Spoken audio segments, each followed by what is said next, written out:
Hola, muy buenos días. Si usted está alquilando o piensa alquilar vivienda o casa, este programa definitivamente es para usted, y es que hoy vamos a hablar de todo lo que tiene que saber sobre alquileres, temas de depósitos, etcétera.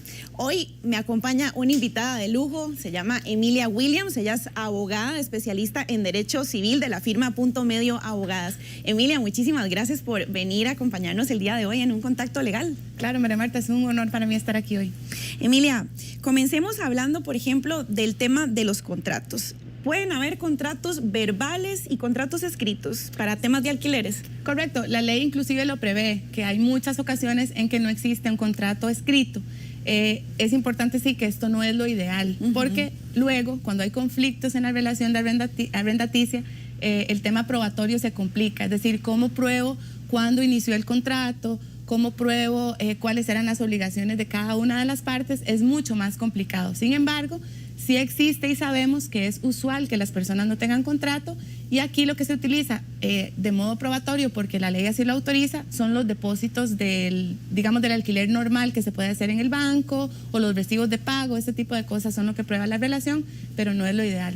Hay muchos casos en que yo sé que las personas se acercan también a usted y tanto como a mí y nos preguntan temas de, bueno, tengo un contrato verbal, ¿lo puedo convertir en un contrato escrito en el medio de la relación? Tampoco es lo ideal, pasa muchísimo, ¿verdad? Yo siempre les digo, las cosas deben comenzar bien para que continúen fluyendo bien. Se podría interpretar que a la hora de hacer un nuevo contrato podría iniciar el plazo nuevamente, ¿verdad? Entonces no podemos recomendar hacer un contrato, digamos, con una fecha anterior. Entonces es mejor siempre iniciar bien haciendo un contrato desde antes de que se entregue el bien. Qué importante es tener muy claro los plazos de los alquileres, porque yo he visto contratos donde ponen el plazo máximo de 1 año y la ley no dice esto. Entonces, ¿cuál es el plazo real para alquilar una vivienda, verdad, o un apartamento? Sí, vamos a ver, aquí estamos hablando de derecho privado, pero la ley de arrendamientos es una ley de orden público. Esto quiere decir que muchas de sus disposiciones son obligatorias y no puede haber disposiciones contractuales que la contradigan. Una de estas muy importante es el plazo. Como decías justamente, no puede haber una disposición contractual que tenga un plazo de arrendamiento inferior a los 3 años, porque esa disposición va a ser nula. Entonces, aunque el contrato diga 1 año, aunque el contrato diga 2 años, aunque el contrato diga 2 años y medio, se va a entender que el plazo mínimo son 3 años.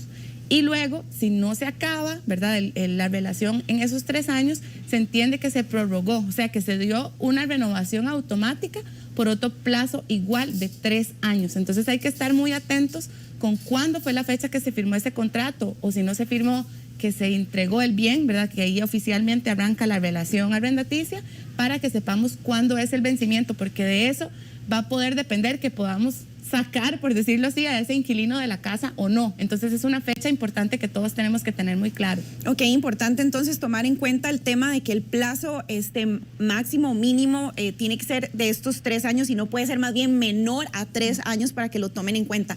Y ahora vamos a hablar de temas de depósitos. Emilia, ¿cuánto tiene que ser el depósito que le pidan a uno para alquilar un inmueble? El tema del depósito es el que más se consulta siempre, ¿verdad? Porque la ley lo regula muy poco, solamente es en un artículo muy pequeñito que no nos da mucha luz, ¿verdad? Entonces, aquí hay que hacer una distinción entre las viviendas de carácter social y las viviendas que no son de carácter social. La ley hace una protección especial para las personas que alquilan o son propietarias de viviendas de carácter social. En este momento, el valor de una vivienda de carácter social anda en alrededor de 65 millones de colones. Entonces, las viviendas que cuesten 65 millones o menos solamente pueden exigir un depósito igual a una mensualidad. Por ejemplo, si yo alquilé esa vivienda en 200,000 colones, el depósito no puede ser mayor a 200,000 colones. No funciona así cuando estamos hablando de locales comerciales o cuando estamos hablando de viviendas que no tienen esta condición de carácter social, donde las partes pueden pactar libremente cuál va a ser el monto de ese depósito.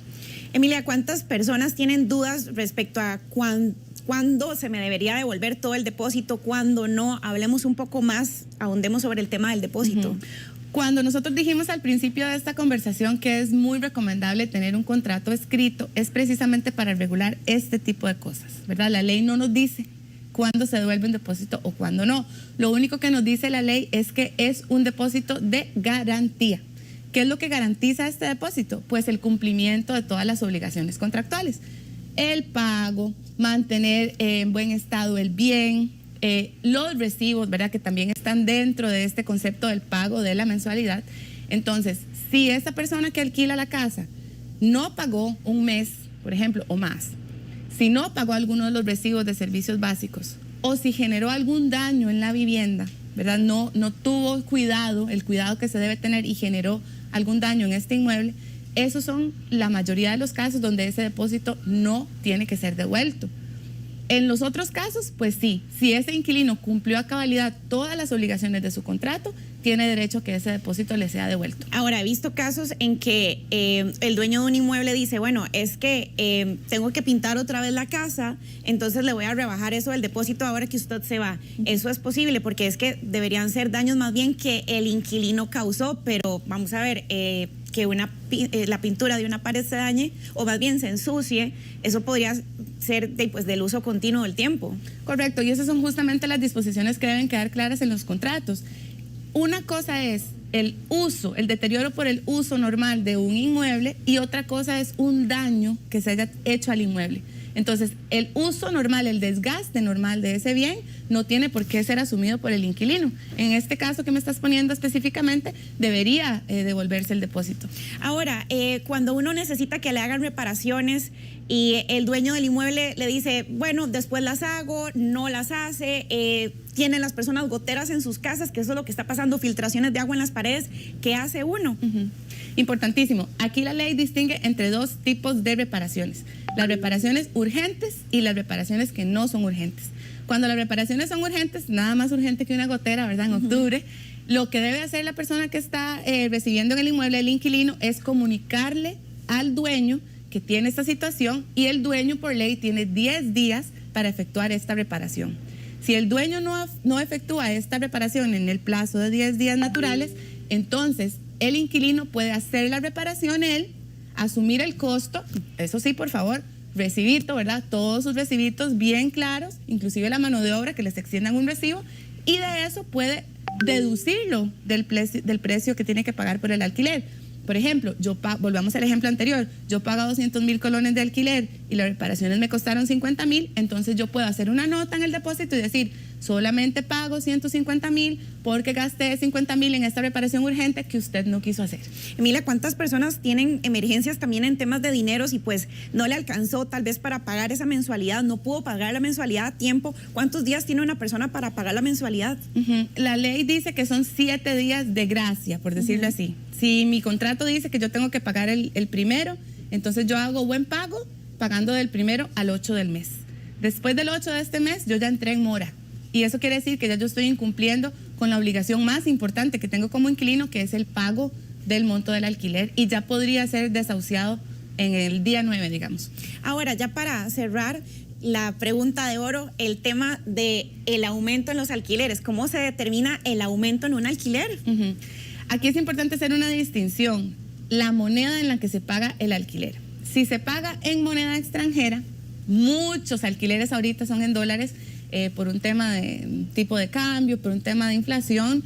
Entonces, estos alquileres no van a recibir aumentos. La ley impide que haya aumentos cuando el pago del alquiler es en moneda extranjera. Dólares, euros, no hay aumentos. Cuando estamos hablando de colones, va a depender de cuál fue la inflación anual en el país. Si la inflación es inferior al 10%, entonces ese va a ser el aumento, hasta un 10%. Si la inflación es superior al 10%, como ha venido sucediendo en el país, inclusive este mismo 2022, entonces el Ministerio de Vivienda es quien va a fijar cuál va a ser ese monto. Ahorita lo acaban de fijar en septiembre en 10.64. Ningún aumento de alquiler puede ser mayor a 10.64 porque esa disposición sería nula. Emilia, te agradezco muchísimo realmente por aclararnos tantas dudas pues que teníamos en temas de alquileres, y pues a todas las personas les agradezco que nos hayan acompañado también en un contacto legal el día de hoy. Pues los esperamos el próximo lunes con otro tema más de contacto legal.